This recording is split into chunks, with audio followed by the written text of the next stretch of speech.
On Halloween 1968, a young girl called Stella is at home when she receives a call on the radio from her friends Chuck and Auggie. Thinking they're looking for sweets, the girl says she's not up for it and is going to spend the night at home, but Chuck replies that it's not like that and that this will be the night of revenge, asking her to get all the eggs and paper she can. While the kids prepare their Halloween costumes, the bully Tommy stays in his mother's cornfield beating up the scarecrow Harold until he gets tired. Realizing that it's getting close to nightfall, he decides to go out with his friends and they start stealing the children's sweets, but unbeknownst to him, Stella and her friends have been waiting for this and have prepared a trap. When he sees Tommy's car, Chuck picks up a bag full of stinky slime and leaves it out in the open for the bully to pick up, making the car look like a mess and forcing the young man to stop and throw the bag away. As soon as he slams on the brakes, his friends start throwing eggs at the car and Tommy starts backing up to try and catch them, but Chuck was already expecting this and throws a bag full of burning poo into the bully's lap, causing him to lose control of the vehicle and smash through the fence of one of the houses. Furious, Tommy and his friends get out of the car and start chasing Stella's group to a drive-in movie theater.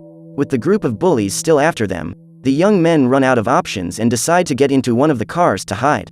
Frightened by the intruders, Ramon orders them to leave and Stella begs him to let them stay, convincing him to cover their escape.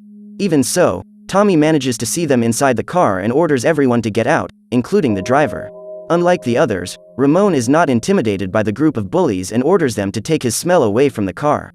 At that moment, the parking lot security guard notices the movement and warns them that it is forbidden to stay outside the vehicle, telling them to get back in the car or leave. Finally at peace, Stella realizes that Ramon is a fan of horror movies and invites him to spend Halloween night in a haunted house. Even though it's a bad idea, he accepts the invitation and the four of them go to the Bellows' old house, an abandoned place where a terrible crime took place. Together, they break into the grounds and reach the gate of the house, which is locked with chains. Refusing to go back, Ramon borrows Chuck's pen and manages to break the lock with only his school supplies, allowing them to continue exploring the place. In the house, Stella tells them that the Bellows kept a daughter called Sarah locked in the basement and that she was forbidden to leave the house. For some reason, Mr. and Mrs. Bellows erased Sarah from all their photos to keep her existence a secret, rejecting her as a member of the family.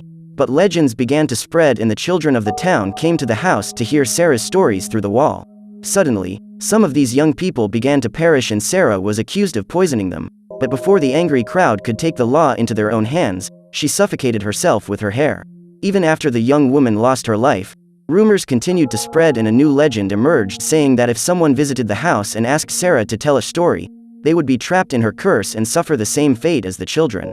As soon as Stella has finished telling the legend, Ramon notices a hidden passage behind a shelf and they decide to open it, discovering the secret path that leads to the basement.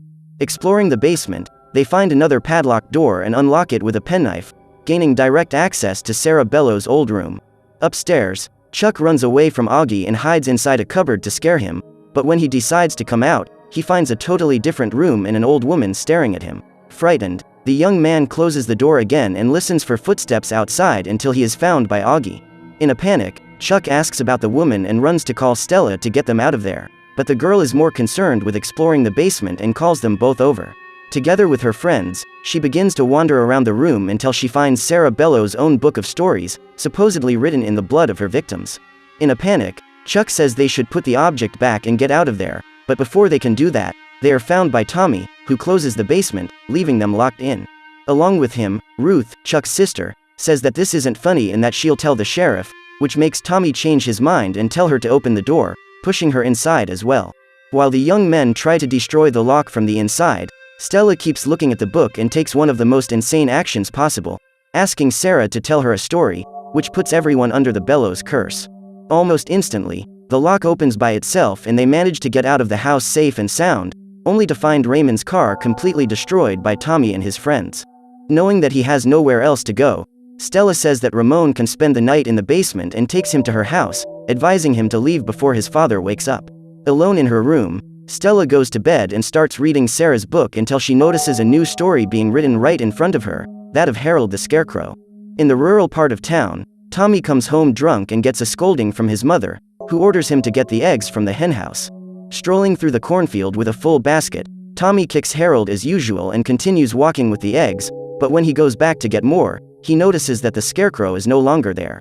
Frightened, the young man begins to hear sounds around him, until Harold appears right in front of him, activating his joints and chasing Tommy with his body all twisted up.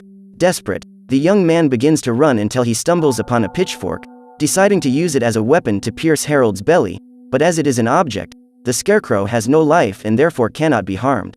Frightened, Tommy turns to run and ends up having his stomach pierced by his own pitchfork, causing strands of straw to run out of the wound. Even though he's injured, the bully continues to run while his body expels more and more strands of straw, only ending when Tommy turns into a scarecrow. The next morning, Ramon is at the mechanic's with his car when the sheriff arrives asking if it was Tommy who did this to the vehicle. After the young man confirms it, the policeman says that Tommy was last seen arguing with Ramon at the drive-in and accuses him of having something to do with the disappearance, ordering him not to leave town until the investigations are finished. In the school auditorium, Stella talks about the story that has emerged and tells them that Tommy hasn't shown up at school, worrying that what has been written may have come true. Sensing her fear, Chuck takes courage and tells her about the old woman he saw hiding in the closet, but Auggie is more skeptical and tries to reassure them that nothing happened, but Stella is still worried and asks Ramon to help her go to Tommy's house. After seeing the police investigating, the two start walking through the cornfield until they find Harold in Tommy's clothes, confirming that this is the end of the bully. Frightened, the girl decides to take the notebook back to the manor and puts it exactly where she found it, returning home soon afterwards, but when she gets there, she realizes that the book is back on her bookshelf. Suddenly, a new story begins to be written in the notebook and both she and Ramon try to tear out the pages to stop it, but the sentences keep being passed on to the next page every time they do this.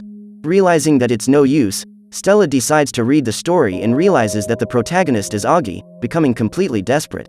Wanting to help him, the girl picks up the walkie-talkie and tries to warn him about what's about to happen, but he's talking on the phone and can't hear a word she's saying. Distracted by the conversation, Auggie finds a strange pot of soup in the fridge and decides to take it, thinking his mother left it for him, ending the call to eat and finally realizing that Stella is trying to talk to him.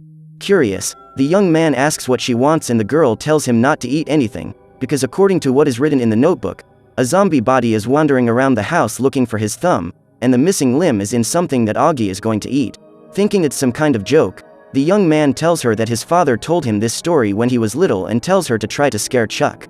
To convince him that Stella is telling the truth, Ramon takes the radio and starts reading the story out loud while Auggie looks for the zombie body, but as he can't find it, he comes to the conclusion that they're joking and decides to eat the soup, putting the thumb that was hidden in the middle of the sauce in his mouth. Disgusted, the young man begins to feel sick until he hears the zombie asking who took his thumb, as well as some footsteps coming from outside.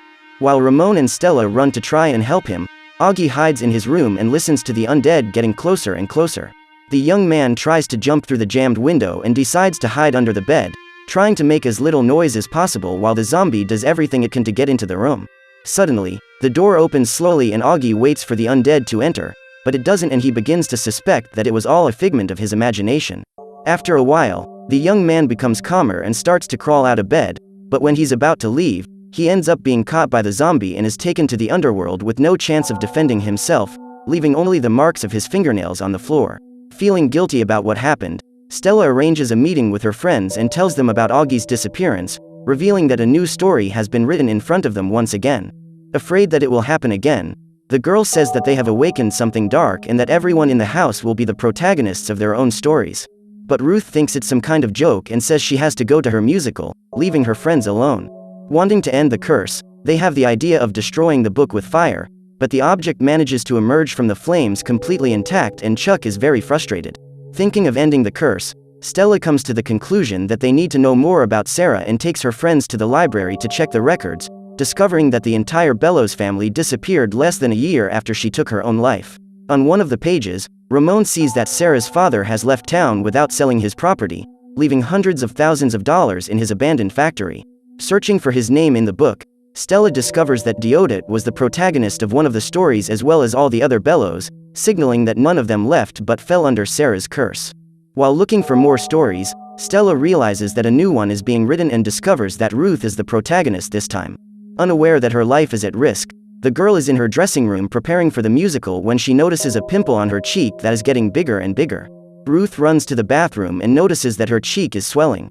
While Chuck and the others are looking for her, the girl hears someone calling and turns to look, but when she looks back in the mirror, she realizes that there's a spider's foot sticking out of her pimple.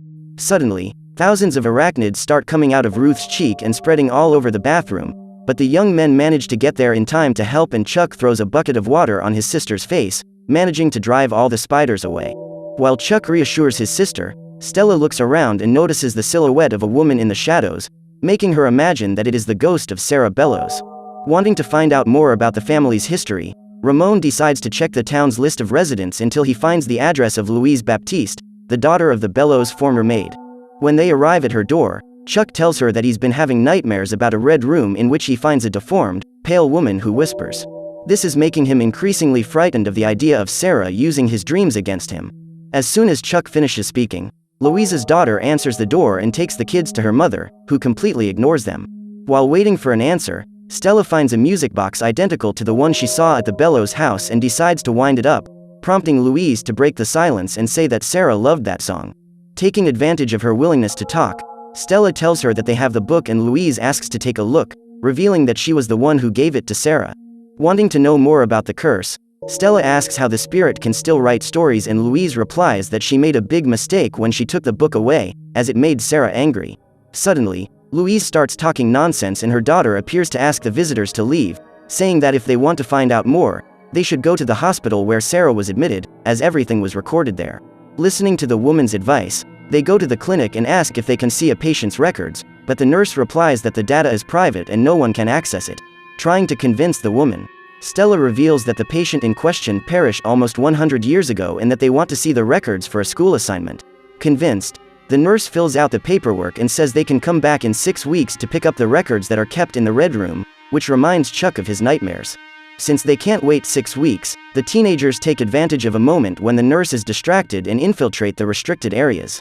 Together, they start looking for the red room until they discover that red is just the acronym for the registration room. Even so, Chuck still refuses to go there and decides to stay behind while Ramon and Stella go on alone. Afraid of being caught, the young man decides to take the elevator to the top floor, but ends up getting stuck outside on the terrace and walks past 3 employees who are distractedly chatting. In this way, Chuck manages to get into the next building where he thinks he's safe, but the men see the door closing and start chasing him, forcing him to run to try and escape. Downstairs, Stella and Ramon arrive in the red room and find all of Sarah's records, discovering that she was interned by her own family and was supervised by Ephraim Bello, her own brother, who subjected her to the most horrific therapies. Among the documents, Stella finds a strange object and Ramon recognizes it as a phonograph cylinder, the first form of audio storage created by mankind. Wanting to hear what was recorded inside, Ramon starts searching the warehouse until he finds a phonograph, allowing them to listen to one of the last interrogations they had with Sarah. Appearing to be badly hurt, the girl says she hasn't hurt anyone and ends up being electrocuted by Ephraim, who insists she is lying. Even after the shock, Sarah continues to say that she didn't do anything and claims that she tried to save the children, but because no one would listen to her, they all ended up losing their lives. Insisting on her innocence, Sarah says that everyone was poisoned by the water that was contaminated with the mercury emitted by the factory, meaning that Deodat Bellows, Sarah's father, was actually to blame for the eliminations. Suddenly, the girl's voice changes and she says she's going to tell the story of the Red Room, which makes Stella remember Chuck and look in the book to see if a new tale is being written. Unaware that his story has begun, the young man keeps running away from the security guards, who decide to set off the alarm, which turns all the lights red and starts Chuck's terrible nightmare. While his friends are looking for him, the young man goes through the corridors trying to find a way out, but no matter where he goes, he always comes across a tall, pale and extremely deformed woman who slowly approaches him. Desperate, Chuck tries to hide in some rooms and discovers that they are all locked, leaving him nowhere to run when the pale woman embraces him and absorbs his body, leaving only his pen behind. After being found by hospital staff, Stella and Ramon are taken to the police station and told everything about Sarah Bellows' book, but obviously the sheriff doesn't believe them and accuses them of having a connection with the disappearance of their friends. Because of this, they end up being arrested and have to spend the night in the police station with the sheriff. In the middle of the night, the policeman finds Sarah's book wide open on his desk and finds a story that seems to have just been written. After reading everything, the sheriff goes to the cells and accuses Stella of having written it, but while she denies it, the police station is without power and the guard dog starts growling at a dark spot in the chimney. Imagining that a new story is taking place, the teenagers beg the sheriff to let them go and ask what is written in the book, but instead of answering, the policeman continues looking for what is scaring the dog. Already imagining that it will be his turn, Ramon remembers a camping story he was afraid of when he was little and says that something is coming to get him. Suddenly, a head falls out of the chimney and the sheriff spends all his ammunition trying to eliminate it, leaving him totally exposed as the rest of the creature's body falls out of the chimney and begins to gather. Again, the creature breaks the policeman's neck and throws his body at the teenagers, who are scared out of their wits. Trapped in the cage, the two can only watch as the twisted monster tries to get his head through the bars. Racing against time, Stella reaches the sheriff's body and manages to grab the jail key, allowing them to escape while the creature's body is trapped in the bars. Free, they retrieve the book and get the key to the car so they can escape, but Ramon decides it's better to split up and suggests that Stella go to the Bellows house while he tries to lose the creature. With the car, the young man drives calmly through the streets until the monster jumps on the windshield, knocking on the glass to try to catch him. Trying to bring the creature down, Ramon brakes abruptly and the monster manages to hold on to the hood, but the young man doesn't give up and has the idea of throwing the car against a truck, trapping the legs of the monster between the iron fittings. With the car wrecked, Ramon begins to flee on foot and doesn't see when the creature's body dismembers in one piece, reassembling itself when he leaves the vehicle. At the Bellows house, Stella asks Sarah to stop writing the stories and says she wants to help her, which transports her to a time when the house was not yet abandoned. Wanting to talk to Sarah, the girl starts looking for her without realizing that she is actually inside the book where her story begins to be written. Since she shouldn't be there, Stella decides to hide from the Bellows, who are going around the house looking for Sarah, but ends up in a room where she finds the same old woman Chuck saw in the closet. Wanting to escape, the girl turns to run and ends up seeing her reflection in the mirror, discovering that she looks like Sarah. Knowing she'll be arrested if she's found out, Stella runs into the dining room and hides under the table, only to be found by Deodat and Ephraim, who drag her by the hair down to the basement, dropping her glasses along the way. Outside the book, Ramon keeps running down the stairs until he twists his foot and falls with his hand on Stella's glasses, which for some reason allows him to hear her screams from the past. Wanting to help her, Ramon starts crawling towards the source of the sound and ends up being found by the creature that was hiding in the ceiling. Unaware that Ramon has also been captured, Stella is locked inside the basement and starts looking for a way out, not realizing when the real Sarah rises up behind her. Suddenly, Deodat's daughter begins to approach her, saying that she has one last story for Stella, but the girl refuses to listen and says that it's time for Sarah to hear it. Stella then starts to say that Sarah was the victim, but then she turned into the monster everyone accused her of being, so she is the only one responsible for the innocent lives she took. Realizing that she's got the spirit's attention, Stella says she's going to tell a story and Sarah hands her a pen, recommending that she use her own blood to write it down. The girl then pierces her finger and begins to tell Sarah's story, making it clear what the Bellows have done. With her story finished, Sarah's spirit starts screaming and suddenly disappears, taking the girl out of the book and making Raymond's monster disappear. Realizing that everything is over, Stella closes the notebook and goes home where she begins to live a normal life, but determined to keep what she promised, she finishes writing the book with Sarah's story, revealing every detail of what happened. Even with the book published, Chuck and Auggie haven't returned and Stella is certain that the notebook hides the secret to bringing them back, promising never to rest until she can save them. So what did you think of this movie? Leave it in the comments below. And if you liked the video, like and subscribe for more movie recaps. See you next time.